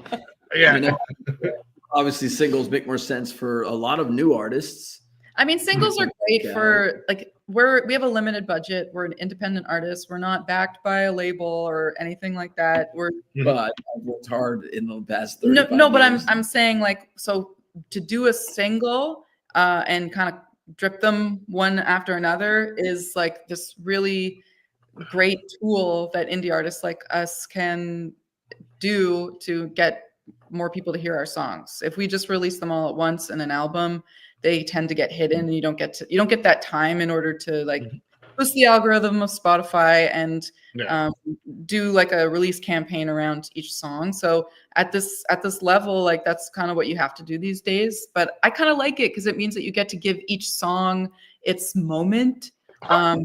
And we work so hard on that. It's really nice to be able to be like, what's this song about? Like, what content can we make around this song? Like, how can I really convey this message? Yeah, when you do a whole record, I think some of them will always fall. And so this way we get to really give each song its like kind of moment in the spotlight, which is kind of cool.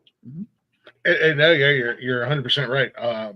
Pretty much almost all the artists that I interview here on this show that I hang out with, they all say the same thing, man. We want to focus on the singles. And then, as you grow, and this is where being old comes into play, because I'm an old man too.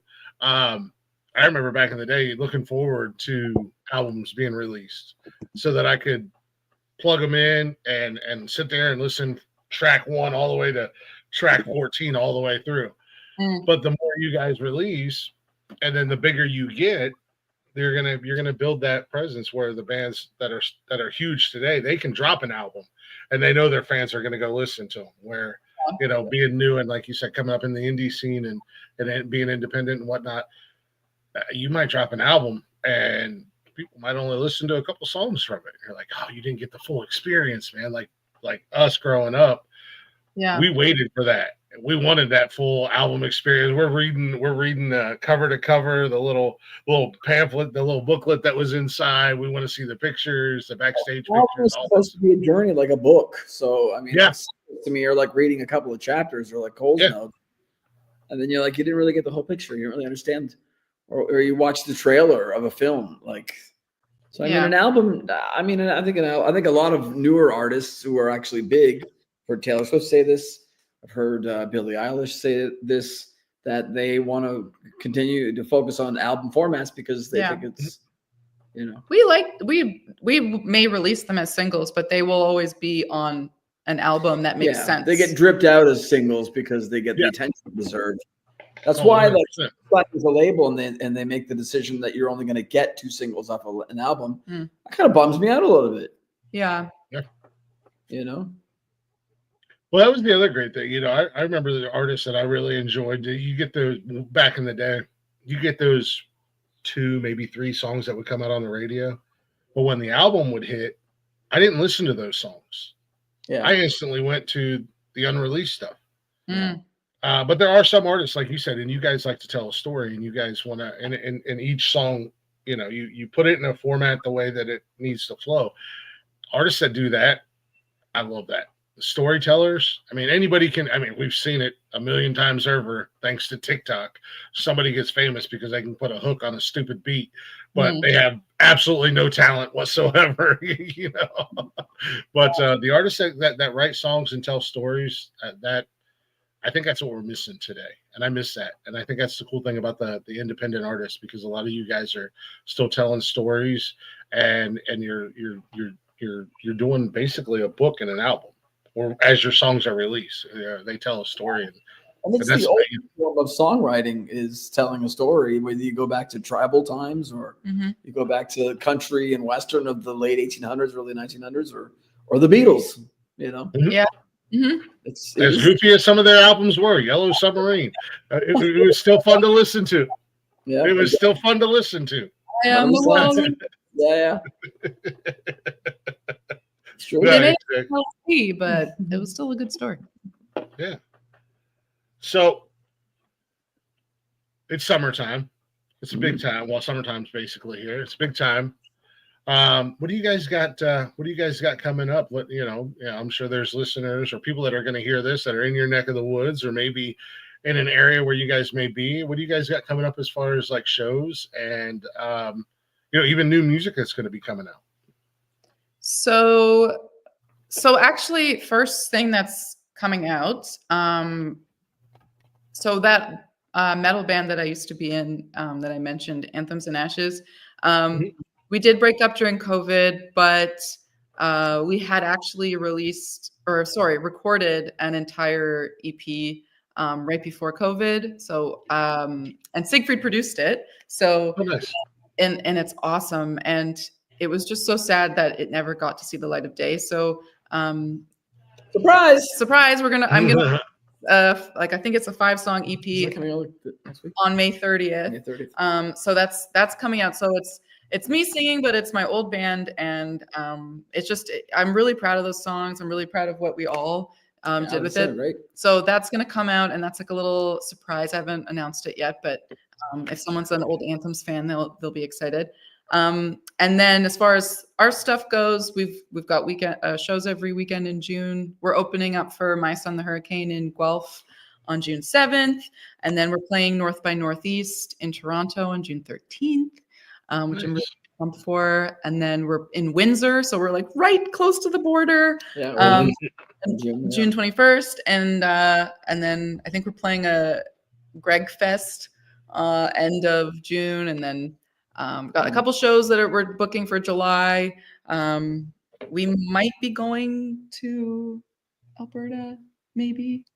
Yeah, we're gonna try to trek into another province in the fall. Really, really, really want to get to Alberta because our top two monthly listener cities are Calgary and Edmonton. So we were like, oh, nice. We can make it happen. It would be so great in the fall to get there. So we're looking into that. I know Johnny Tucker's gone now, but he's from Alberta and he's been like begging us to get over there. He said it a few times tonight. He said it a few times tonight. You guys got to get up to the Alberta area so that he can come see it. Yeah, so we'd love to do that. Yeah, so I mean, and then knee deep into the records. Yeah, and we're already started recording the new EP. And actually tomorrow we have a drummer coming to the studio to record the drums for our next single. Yeah. Siegfried's producing it. Surprise! No, I just didn't realize tomorrow was already Wednesday. I thought tomorrow was Tuesday. Tomorrow's Tuesday. Today is Tuesday. Today's Tuesday. Yeah. What happened to Monday? Yeah, Monday don't matter. You're in Toronto. I just finished like a 6-song EP with a band that was here for like 4 days from Ottawa, and literally like, from the time they showed up to the time they left, it was just like a blink. Oh wow. Yeah, Siegfried has this really amazing studio that he built near Lake Huron, and he's a producer. He's very humble, but he won a Juno. So oh, nice. Yeah, so he's a badass. Yeah. And that's why I love writing songs with him too, because he's really good at it. And it's fun. Your production always sounds killer. So yeah, we got a lot of bands out here, and he does a lot of mixing as well. Yeah, I think that's the issue. Is I'm always so busy with what my day job is with other people's music. Well, producing and mixing records and mastering too, and that we don't. I wouldn't say Harley comes second, but sometimes you have to because. But I pay you in love. That's currency. You can't use that at the grocery store. Cats pay rent. Yeah, that's the new TikTok trend right now, is that you're collecting rent from your cat, your tenant, and you're just like kissing it in the face aggressively. That's the thing. You're gonna watch this video and think that all I do all day is watch cat TikToks. So you do. I mean, you are the crazy cat lady. Yeah. What the heck's happening here? Yeah, I was. We won't go into that. Oh my gosh. We won't go into that. We did a Halloween show, and the night before we were like, what are we gonna do? We need a good costume. And so we went to the Goodwill. I dressed up as like a sexy cat, and then we made him the crazy cat lady, and he had like a pink fuzzy like dressing gown, house coat with his hair in curlers, like red lipstick. He had, like, that way. and we got him a pooper scooper, and he was like playing the guitar with the pooper scooper. Plastic was going everywhere. And then my favorite part was he had a cat toy, and then I was like trying to get it was weird. Where's the video? Where's the video of this at? That's what. Video, yeah. My favorite thing about that night was as we packed up, I had to carry all the gear on this like trolley thing, and it was going over these like subway tracks on the road, and like all the gear fell, and we got a little short with each other, and then we're just kind of like a little bit tense. We're like kind of like yelling at each other in the street, and we realized we looked totally fucking nuts in the we're just like, oh, what's going on in the street? That's some shit you see in Florida right there. A crazy cat lady and a sexy cat yelling at each other in the street. Oh my god. You were scolding the cat. Yeah, it was so funny. What was the spray her in the face with a water bottle? Yeah. Oh, I think it was like the music that we're putting on. Yeah. Nice. Yeah, things we're doing this summer. We've moved on past Have we that. moved on past I that? think we did. I don't remember. We're talking about past shows now and dressing up as cats. Did we? Yeah. Yep. That wasn't an extension of it. It was the original question. What the fuck is going on? Keep up with the kids with ADHD. Come on. Yeah. He's like, it's Monday, isn't it? What we're doing this summer. You got to keep up with the neurospicy kids because we're already on another subject. Yeah, sometimes it's just not worth it. Oh my gosh.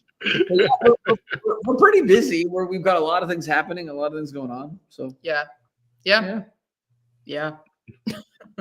I mean, I wear many hats too. Like I have to be emailing, booking my own shows, applying to festivals, creating show posters when I do get a show. Sometimes I'll put lineups together and I'll basically be the promoter of the show and try to get that together. And then we're doing rehearsals. I just ordered like band merch, so the t-shirts are coming and we got to pick those up. New designs for stickers, like it's constant, it never stops. But this is my hyper focus, so that's what's cool about it is like instead of now hyper focusing on my favorite bands like when I was 16, now I'm hyper focusing on my career, and I'm using that superpower to kind of try to grow that at an exponential rate without burning myself out.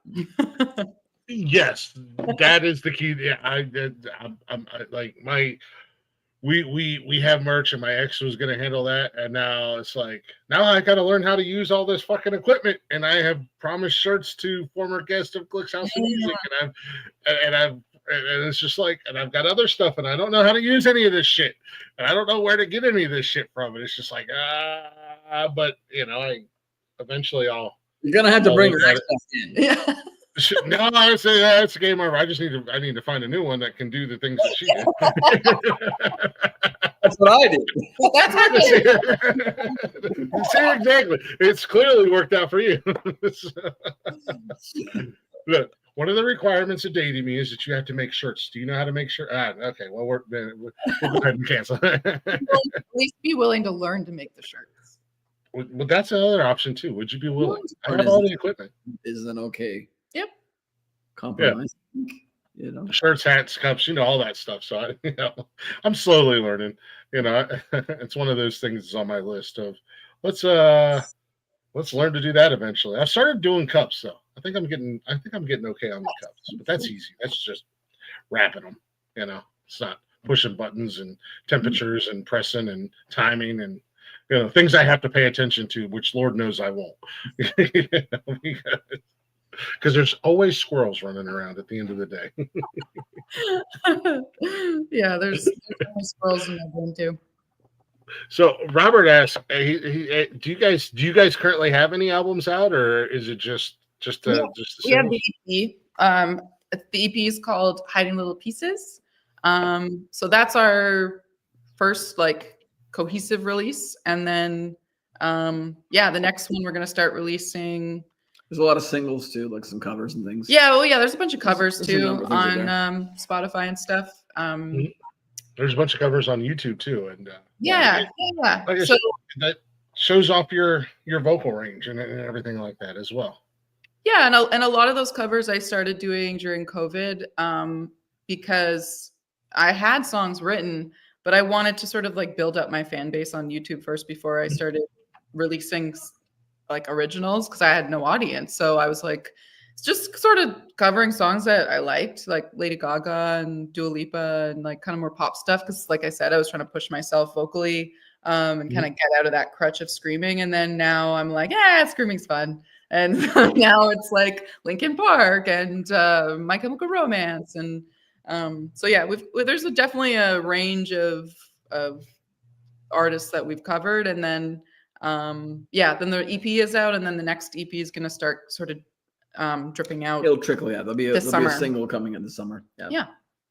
Nice.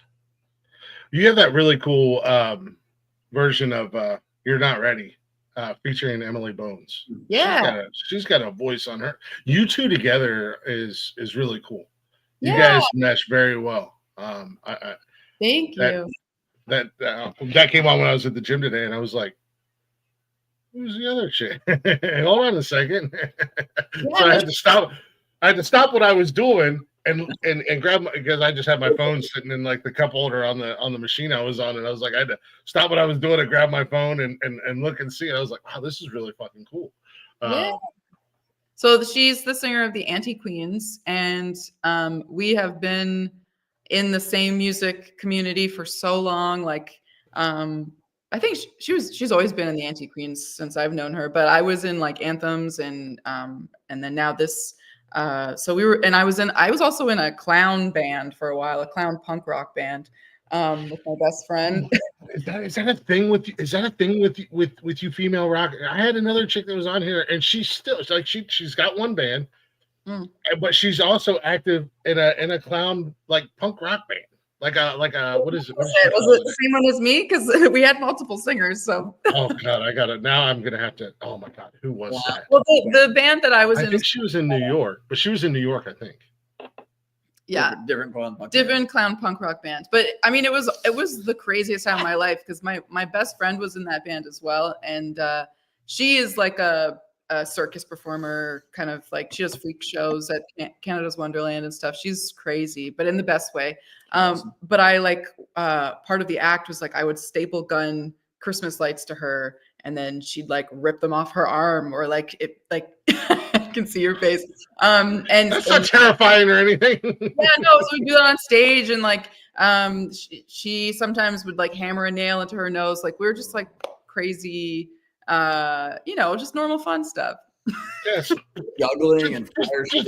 Normal, just it's Tuesday or Thursday. We don't know. We're just stapling Christmas lights and shoving nails up our nose. I feel like pussies. So yeah, I mean that's where I came from, and that's you definitely calmed down. Yeah, I mean I think I wanted to have a good time and have as many experiences as possible, and being in a clown punk rock band seemed like the best way to do that. So are you going to be stapling Christmas lights to sing anytime soon, or? I'll fucking stop you. Not. I got this nail, Sig. I got an idea. I got this nail. I need you to shove it up your nose, right in the middle of a sweet ass guitar solo. Shove it in reefer at that point. Which, by the way, I'm also not into. I don't put things in reefer. I'm not one of those dudes.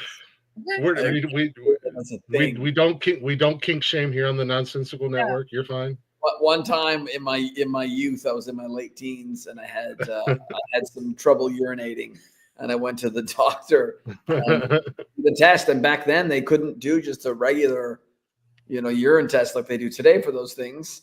Mm-hmm. And she, although I thought this is what she was doing, and she brings up this giant fucking Q-tip thing. And I thought she was just going to swab the end of it and like take a sample. But she literally just grabs my dick and shoves it in, and I almost passed out. It was the worst thing. I'm with you. I'm with you, man. I don't want any sharp objects near it. I don't want anything going inside of it. Like if it's life or death and I need a catheter, just let me die. I'll die. I've had a good run, people. I've had a good run. Just let me go. Got my kids, I love them. Thankfully, today you can do all of those tests with just a urine sample, which is good. Yes. I never got stapled. That I didn't want that either. I just I did the stapling. Yeah. I don't know if I'm also the resident splinter getter outer. I love it. I'm yeah, you're great at that. Yeah, I'm really good at it. You got good eyes. She got eyes like a hawk. Yeah. You should be worried, Sig. She wasn't getting stapled. She was doing the stapling. So as long as staples don't go in my urethra, I'm good. Staple me wherever you want, as long as it's not there. I think that word was going to come up today. What, urethra? Yeah.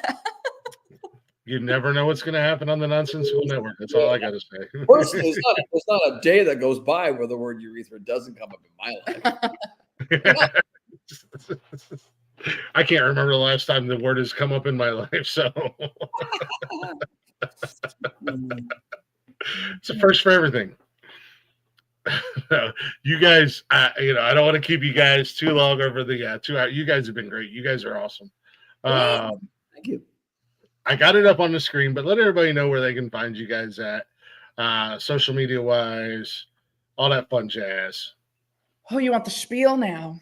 The spiel. Promote yourself. Yeah. So, I'm very active on Instagram at Harley Olivia Music. Also very active on TikTok. So at Harley_Olivia. And I mean, we've got a website, harleyoliviamusic.com, that has our show calendar. So if you're ever curious about if we are coming to your province or state, check on there because I try to update that pretty regularly. YouTube, any music videos that we do end up on YouTube. So you can find us there too. I mean, I'm pretty active on social media. I think it's important to connect with the audience, and it makes it way more fun because then I'm not just like talking to myself. I'm actually talking to humans. Like Exactly. the people that showed up today, like Celso and Johnny, like those are some great followers of mine that are just awesome people, and I've got to know them, and that makes it more fun for us when we get to put faces and names to it. So come join us at Harley Living Music. I also have a little broadcast channel on Instagram. It's called The Homies.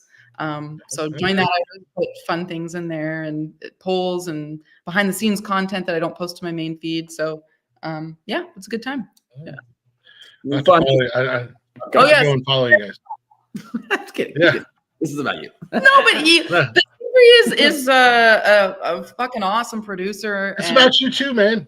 Yeah, and he posts. There's not too many Siegfried Myers. So if you type in my name, it'll just take you right there. And actually, there you go. If you like our music, like Siegfried does mixing workshops and production workshops at the studio, and he's always posting about that on his feed too. So if you follow Siegfried Meyer on Instagram, and if you're a producer or a mixer or masterer or a music audio engineer person, you can learn a lot from him. So yeah, absolutely. Or we can just nerd out. Yeah, you just that's good too. Talk about gear. Yeah, I don't want to hear about it anymore. And guys, Olivia does respond, and I know that because she was quick to respond. We were quick to set up this interview, and it was one that I was definitely looking forward to, because sometimes it's hard to get a read on people just from texting, but other times there's people like yourself that it's just like, oh yeah, she's gonna be fun. She's gonna be cool. We're gonna have a good time on the show. So I got to do my homework. I got to go follow you guys on TikTok. I know I follow you on Facebook and Instagram and YouTube and all that fun stuff. So now I got to go follow you on TikTok and be the weird guy who likes everything. like. It. And I get a lot of comments from people being like, oh, like, remember us when you get to the top. And it's like, of course I'm gonna fucking remember you guys. Like for the longest time I was just sort of screaming into the void and I had no one to talk to. So I really am grateful for every single comment and like and share, because like I said, at this point, at this level, being an indie artist with no like label backing us, it's the fans, it's the people who actually like the music that are helping us, and honestly, that's what makes it fun. So I really appreciate you following us and finding me and inviting us here today. And this has been awesome. You guys are welcome back anytime. You got new stuff coming up. You want to promote stuff? Hit us up. Send me stuff. On social media, we'll promote it. We'll share it out. As long as you guys are okay with it. And this is where I got to put the ammo in the gun, because fuck you, YouTube, and fuck you, Facebook. As long as you guys are okay with it, we're gonna keep playing your music here on the network. Yes, you can play my music. Yes, suck it, YouTube. How's that? But yeah, anything we can do for you guys are welcome back anytime. You got new stuff coming out. Hey, Glick, can we come up again? Yeah, let's look at the calendar. You want to promote something, or if you just want to hang out, we don't give a damn. I don't give a damn. But I do want to play, if you guys want to, and if you can, I want to play one more song, and then just kind of come back and close the show up and get some final thoughts from you guys. I was talking about it earlier, and I didn't do the version that I was talking about. I wanted to get oh no, I'm sorry, it's the wrong. Well, maybe I don't know what I'm talking about anymore. I wanted to get a video of your live performance, and like I said, you do a lot of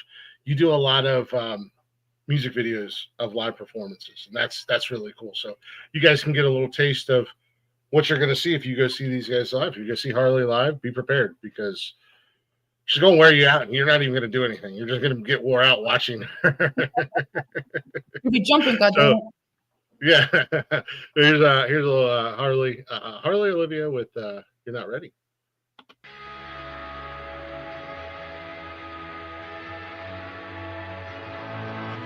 You begged me to tell you just what I was thinking. Now you won't look at me.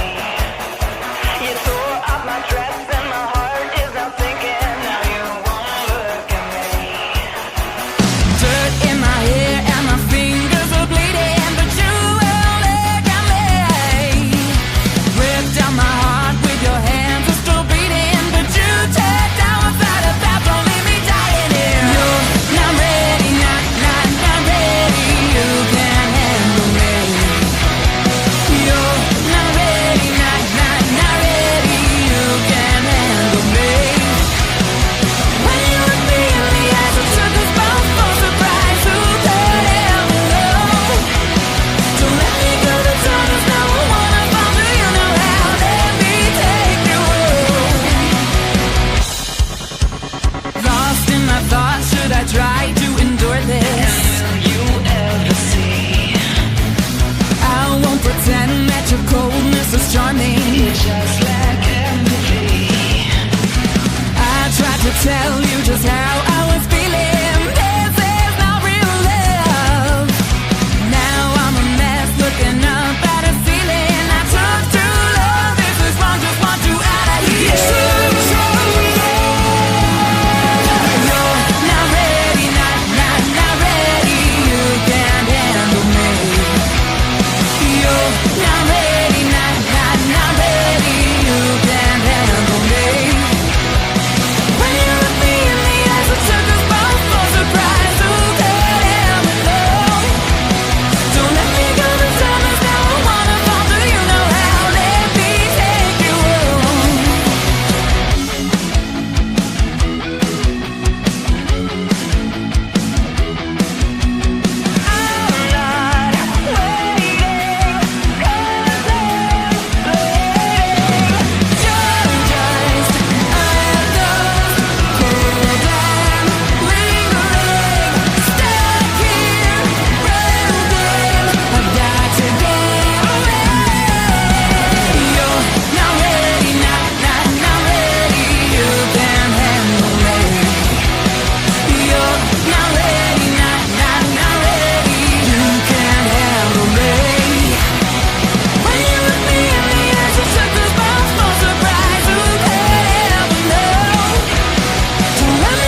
Hell yeah. I love it. I love your energy. I love the music. I like I said, I'm a new fan. I'm digging it. I can't wait to see you guys. This is the fun thing about me is doing the indie thing, doing the local thing. I get to watch you guys grow. Yeah, I get to watch you guys blow up, which I have no doubt's going to happen for you guys. If you ever get down to Ohio, let me know. I will gladly. I don't care where you're at in Ohio. I will gladly come and see you guys live and say hi. Yeah, we definitely want to come down at some point. We have to come to the States. So What's the biggest city in Ohio? Where would we play? We have Cleveland, Columbus, and Cincinnati. Well, I guess since he's got a pretty nice music scene, Columbus does as well. A few times.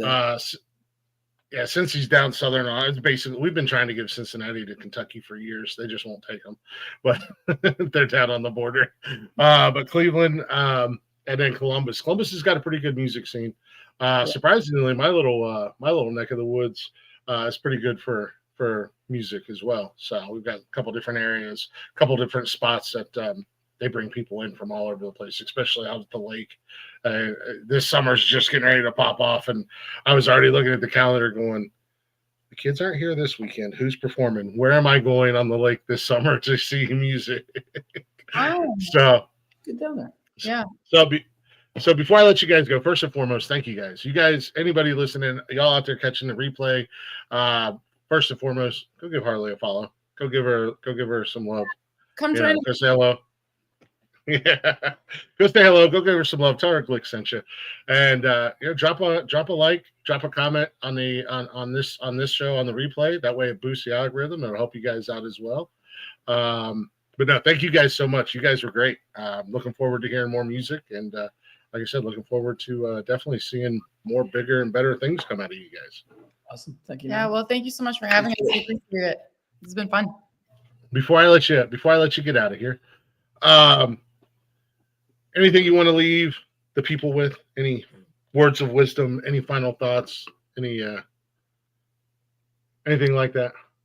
Just protect your urethras, people. It's the area of the body.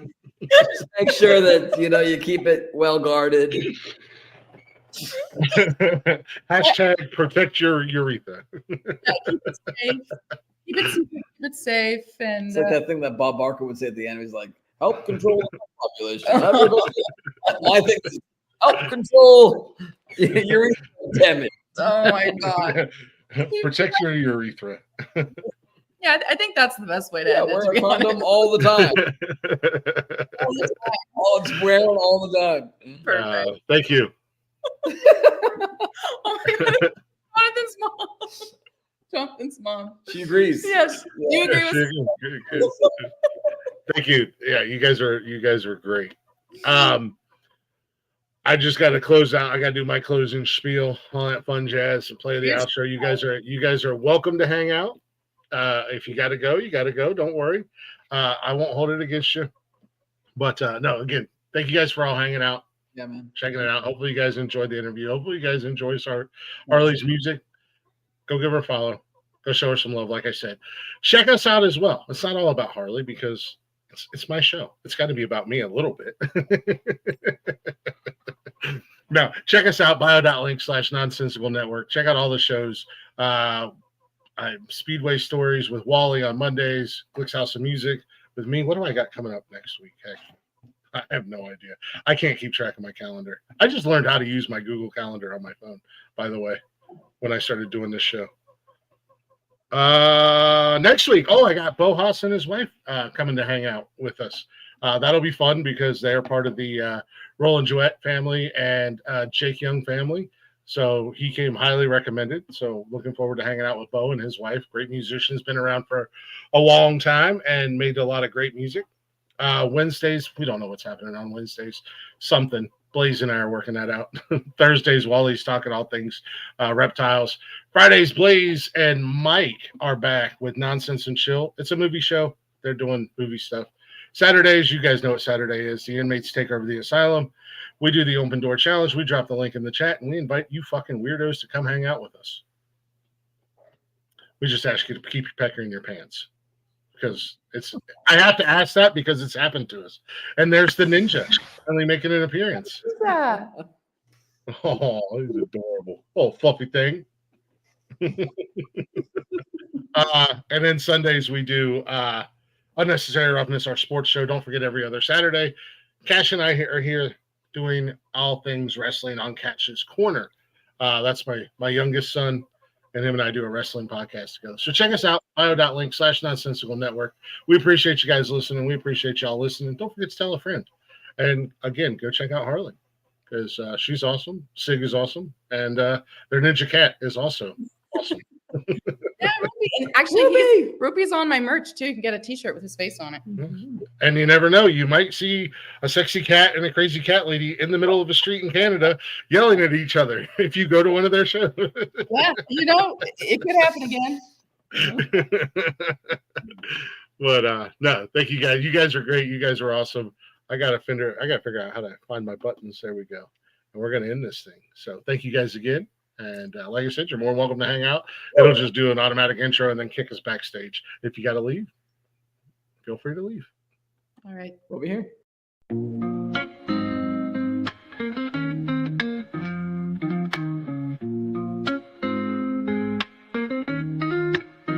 Nonsensical network, different flavor every day. Movie talks, new flicks hitting the display. Microphone magic, musicians spill the praise. From reptiles to motorsports, burning rubber craze. Football clashes, touchdowns, epic plays. New spinning, catching on the latest phase. Gleaming cars, engines roaring up the pace. Street tales, urban stories we embrace. Tune in, every week diverse. Groove to the beats, let the rhythm immerse. Lyrics flowing, ciphers full of verse. Nonsensical network, feel the universe. Interviews buzzing, stars in the circuit. Worlds of tapestry, pieces we interpret. Hip-hop to rap, the flow never stagnant. Reptilian tales, nature's arrangement. Cars with muscle, engines with might. Motorsports roaring, speed in the night. Discussions heated, always a delight. Network of nonsense, but the vibe's just right. Tune in, wait for that beat. Flow so seamless, feeling so sweet. Urban grooves, rhythm from the street. Nonsensical network, always on repeat.